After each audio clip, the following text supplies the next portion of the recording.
Everyone, কেমন আছো সবাই? আশা করছি এই গরমে সবাই ভালো আছো, সুস্থ আছো। তো আগের একটি ভিডিওতে আমাকে একটা আপু কমেন্ট করেছিলে যে এই বোগেনভেলিয়ার গাছগুলো ডাল থেকে তৈরি নাকি। তো তার কমেন্টের রিপ্লাই দেওয়ার জন্যই চলে এসেছি।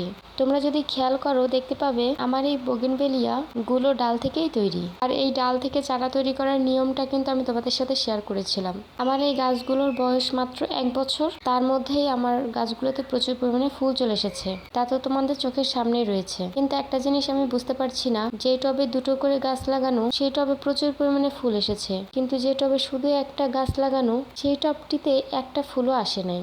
এটা নিয়ে আমি আসলেই খুব চিন্তায় আছি। কিন্তু দেখো, ফুল না আসলে কি হয়েছে, এই গাছটার গ্রোথ কিন্তু অনেক ভালো। তোমরা যদি কেউ বোগেনভেলিয়ার ডাল থেকে চারা তৈরি করার নিয়ম দেখতে চাও তাহলে কিন্তু আমাকে অবশ্যই কমেন্ট করে জানিও। আমি কিন্তু তোমাদেরকে ডাল থেকে চারা তৈরি করে দেখিয়ে দেবো। আর তোমরা যারা আমার চ্যানেলে নতুন আছো তারা অবশ্যই আমার চ্যানেলটিকে সাবস্ক্রাইব করে দিও। বাই।